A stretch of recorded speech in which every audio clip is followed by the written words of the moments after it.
Hallo und herzlich willkommen zurück beim zweiten Teil von das Online-Lehrkonzert des Landesblasorchester Baden-Württemberg. In das erste Video sind wir gestartet mit dem ersten Satz von Die Garten der Hesperiden von José Suñer Auriolo und haben einiges erklärt bis den Anfang des zweiten Satzes. Der zweite Satz, wo ihr gerade den Anfang miterlebt habt, erzählt die Geschichte von Herakles und seinem Dilemma, den Drachen Ladon zu besiegen. Ladon ist der 100-köpfige Drache und Wächter des Baumes mit den goldenen Äpfeln.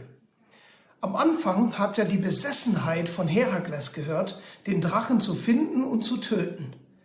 Das Vivace, wo wir jetzt weitergehen, beschreibt Herakles Forschung und eine Reihe von Ideen in seiner Suche nach dem Drachen. Das Vivace ist ein wilder Teil mit unregelmäßiger Taktarten und hat für mich am Anfang eine Beziehung zum Jazz durch die kontinuierliche Ride-Cymbal und Jazz-ähnliche Motive und Artikulationen. Nicht nur schwierig zum Spielen von Timing her, sicher mit einem großes Orchester, aber auch gar nicht einfach zu dirigieren.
Der folgende Abschnitt beschreibt eine Vielzahl von Ideen, die Herakles berücksichtigen muss, um den Drachen zu töten.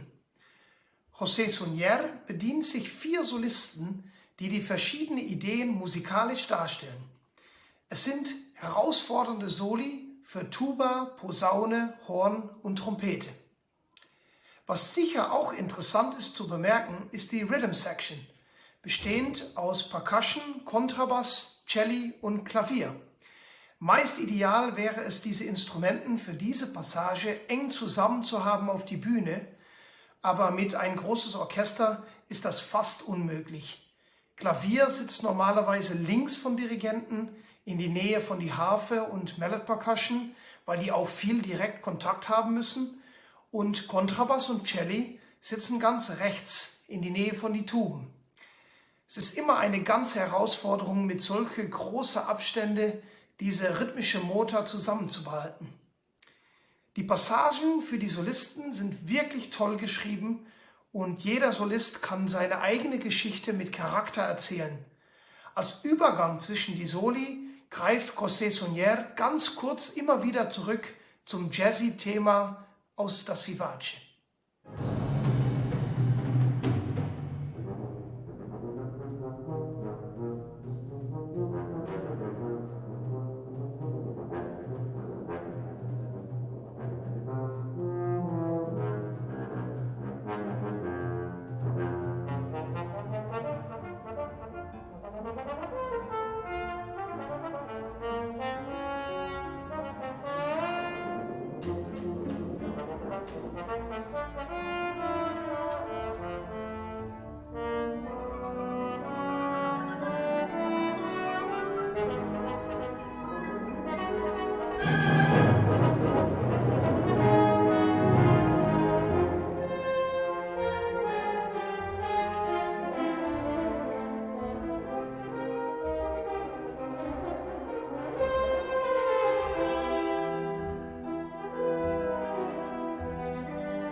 Im Garten der Hesperiden gibt es diesen Abschnitt, in dem die Blechblasinstrumente alle mit Soli bedacht sind, und das Solo für die Trompete ist toll. Das ist sehr heroisch und es hat auch was Verspieltes. Ich wurde gefragt, wie ich mich auf dieses Solo vorbereitet habe.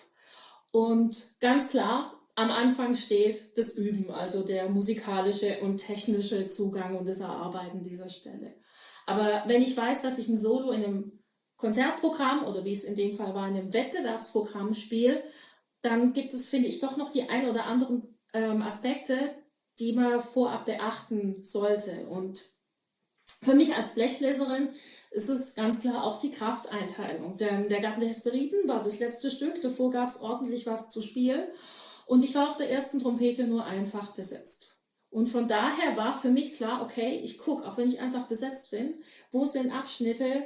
Manchmal helfen ja schon 1, 2 Töne, die ich an die Kollegen abgeben kann, um zwischendrin mal wieder ein bisschen Blut zurück in die Lippen zu bekommen und so mit möglichst frischem und lockerem Ansatz auch am Schluss noch das Solo spielen zu können.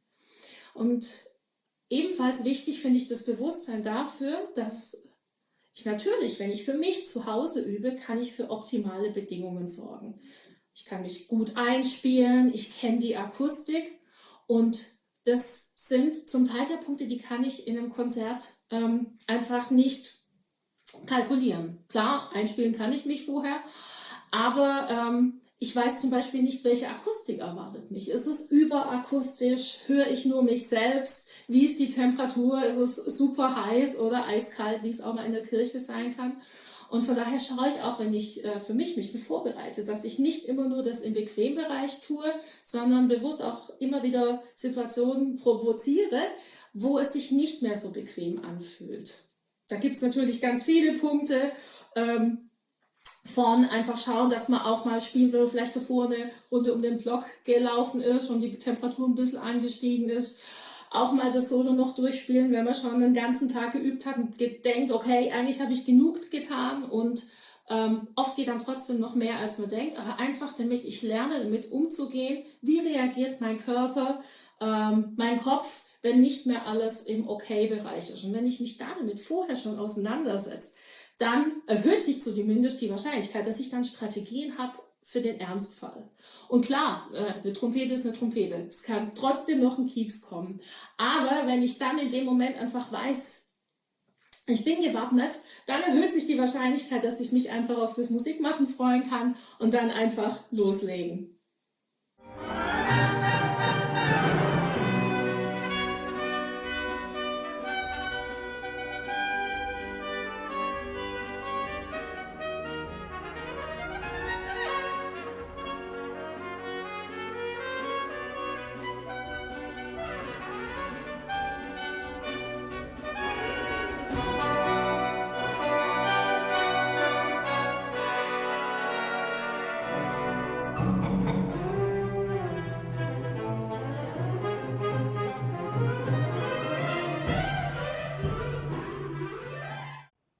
Wir unterbrechen ganz kurz die Musik, weil ich Ihnen aufmerksam machen möchte über dieses Moment in die Partitur.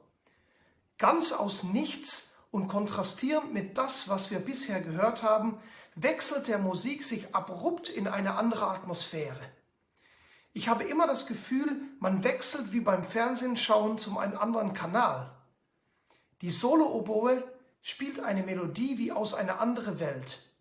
Für Herakles in die Geschichte bestimmt ein Moment der Meditation und Rückschau. Die Soloflöte übernimmt das Thema und führt uns zusammen mit das Piccolo zurück zur Realität.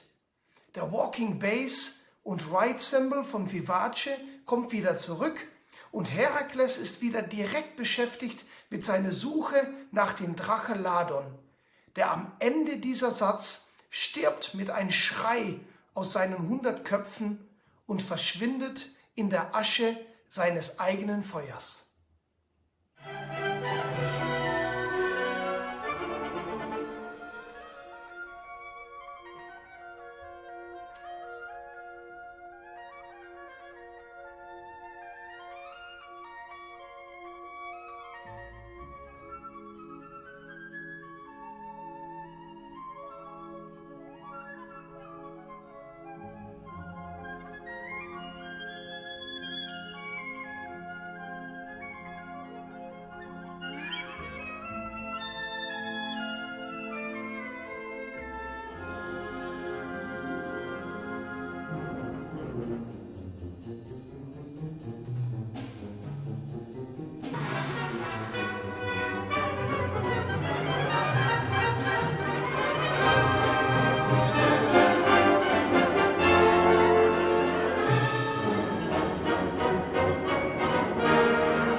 Ich freue mich sehr, mich in die Zeit des WMC in Kerkrade im Juli 2017 zurückzuversetzen.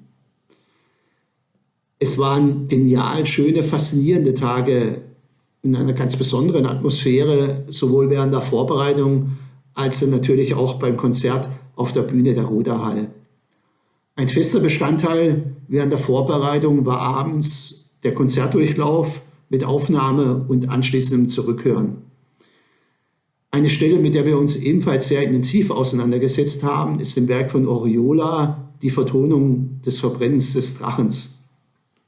Man hört, wie sich davor die Musik enorm steigert, an Kraft gewinnt, ja man die große Tragik förmlich mit Händen greifen kann und der anschließende gellende Schrei im Orchester und dann das Knistern in den Noten mit Crush the Paper beschrieben. Auch hier waren wir beim ersten Zurückhören weit von Zufriedenheit entfernt. Man hört einen gleichförmigen, monotonen Klang, der durch das gleichzeitige Zerdrücken von Zeitungspapier von nahezu allen im Orchester entstanden ist. Wir haben uns dann überlegt, wie können wir einen möglichst natürlichen, authentischen Klang entstehen lassen, wie wir ihn zum Beispiel vom Lagerfeuer, wenn das zerkohlte Holz in sich zusammenfällt, her kennen. Die Lösung war, Papier unterschiedlicher Stärke zu verwenden, auch wiederum Zeitungspapier, aber auch Geschenkpapier und vor allem Backpapier, unterschiedlich schnell zu knittern und auch nicht gleichzeitig zu starten. Ja, und das Ergebnis können Sie auf dem Live-Mitschnitt von unserem Konzert in Kerkrade hören.